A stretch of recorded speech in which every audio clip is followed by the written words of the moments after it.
করছিলাম সুদ সম্পর্কে। আল্লাহ রাব্বুল আলামিন সুদের ভয়াবহতা সম্পর্কে কোরআনে কারীমের বিভিন্ন জায়গায় বিভিন্ন কথা বলছেন। চার পারায় 5 নম্বর পৃষ্ঠা সূরাতুল বাকারার ভিতরেও বলছেন, সূরা আলে ইমরানের ভিতরেও বলছেন সুদের ভয়াবহতা সম্পর্কে। সুদ যদি খাই দুনিয়ার ভিতরে সয়লাভ হয়ে যাবে।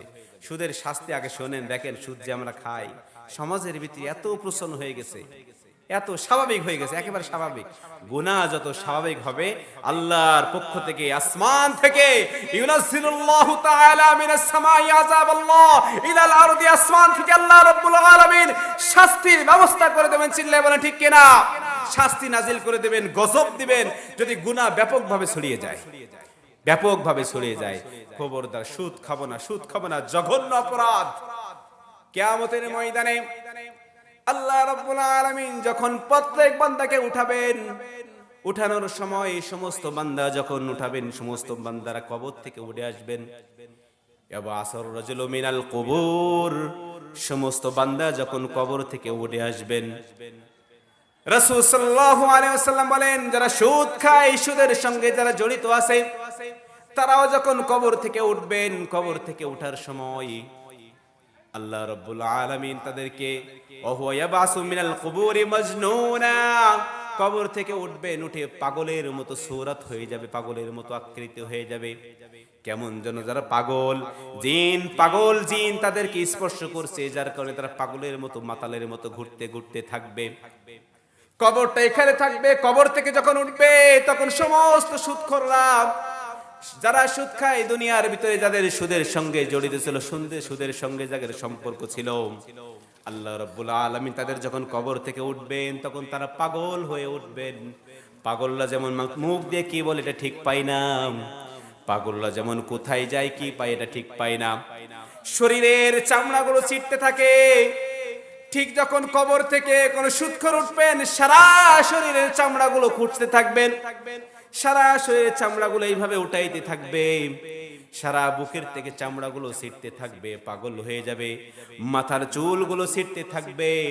আল্লাহ রাব্বুল আলামিন বলেন আল্লাযীনা ইয়াকুলুনার রিবা, যারা দুনিয়ার জমিনের ভিতরে সুদ খাইতো, সুদের সঙ্গে যাদের জড়িত ছিল, লা ইয়াকুমুনা ইল্লা কামা ইয়াকুমুল্লাযী ইয়াতাখাব্বাতুহুশ শাইতানু মিনাল মাস, যখন তারা কবর থেকে উঠবেন, আল্লাহ রাব্বুল আলামিন যখন হাসর নাসর করবেন, যখন দাঁড়াবেন, মানুষগুলো তখন যারা সুদ খায়, সুদখোরেরা তখন পাগলের মতো দাঁড়াবে, একবার এদিকে ছুটবে আর একবার ওদিকে ছুটবে, মাথার চুলগুলো টানতে শুরু করবে, শরীরের চামড়াগুলো টানতে শুরু করবে। সেই সুদকের নখগুলো হবে তামার নখ, ওই নখ দিয়ে সারা শরীরের ভিতরে ঢুকাবে, ঢুকানোর পরে সারা শরীর থেকে চামড়াগুলো ধসে ফেলবে। সুদখোরদের অবস্থা এমন হবে কামা ইয়াকুমুল্লাযী ইয়াতাখাব্বাতুহুশ শাইতানু মিনাল মাস। আল্লাহ রাব্বুল আলামিন বলেন জমিনের বুকে তাদের এই শাস্তিগুলো কেন দেয়া হবে? কবর থেকে যখন উঠে আসবে তখন শাস্তিগুলো কেন দেয়া হবে? আল্লাহ বলেন যালিকা বিআন্নাহুম ক্বালু ইন্নামাল বাইউ মিসলুর রিবা, তারা দুনিয়ার ভিতরে বলে বেড়াতো ব্যবসা যেমন, ব্যবসায় মুনাফা হয়, ব্যবসায় যেমন লাভ হয়, সুদ খাওয়ার পরে সুদের টাকা দিচ্ছে, এটাও তো একটা লাভ করার বিষয়। ব্যবসা যেমন হালাল, সুদ খাওয়া রকম হালাল। ব্যবসায় যেমন লাভ হয়, সুদ ওরকম লাভ হয়। ব্যবসায় যেমন মানুষ টাকা খাটায়, সুদেও মানুষ টাকা খাটায়। ব্যবসায়ী যেমন মানুষ বিভিন্ন জায়গায় টাকা ইনভেস্ট করে, সুদের ভিতরেও টাকা ইনভেস্ট করে। এরকম ভাবে যাদের ধারণা ছিল দুনিয়ার ভিতরে সুদকে ব্যবসার সাথে তুলনা করত, আল্লাহ রাব্বুল আলামিন বলেন যারা সুদকে ব্যবসার সাথে তুলনা করে হারাম সাথে জড়িত হয়ে যায়, পাগলের মতো হয়ে যায়, আল্লাহ যে জিনিসটাকে হালাল করেছেন ওই জিনিসটাকে হারামের সাথে সাদৃশ্য করে নিয়ে আসে।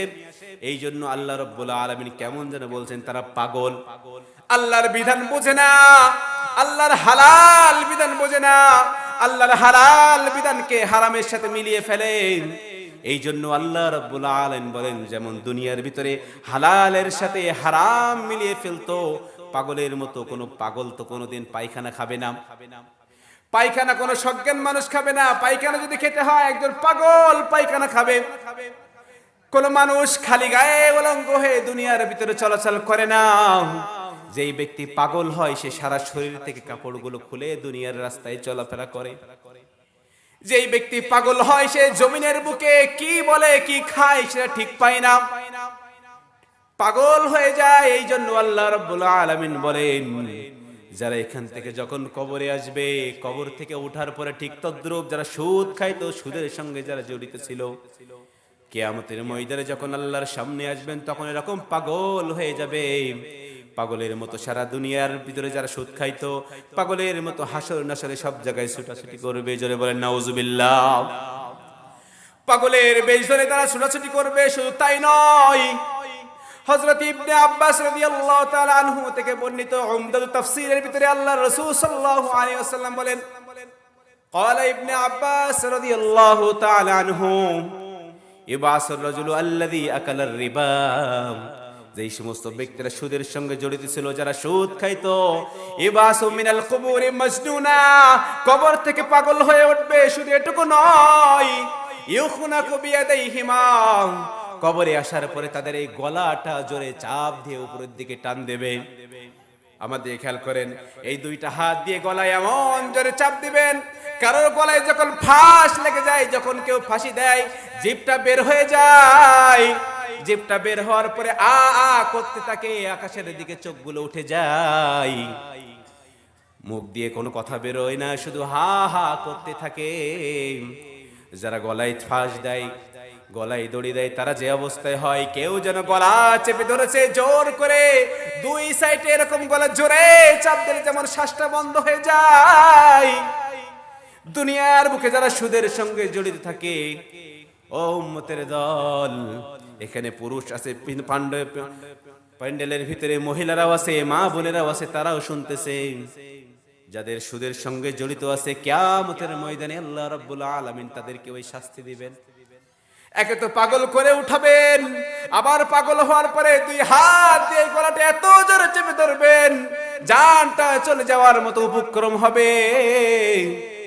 তখন কোনো বাঁচার কোনো উপায় নাই। আল্লাহ রাব্বুল আলামিন বলেন, তোমার এখন কোনো সাহায্যকারী থাকবে না।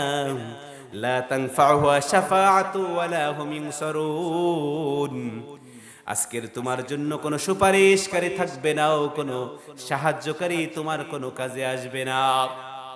তাই মুমিন মুসলমান আপনাদের সকলকে বলতে চাই, যারা সুদ খায়, সুদের সঙ্গে যাদের জড়িত আছে, সুদের কারবার যারা করে, খবরদার, এই কঠিন শাস্তির থেকে বাঁচার জন্য খবরদার এখনই আল্লাহ রাব্বুল আলামিনকে তওবা করে সুদ থেকে ফিরে আসি, না হলে এই শাস্তির উপযুক্ত হতে হবে।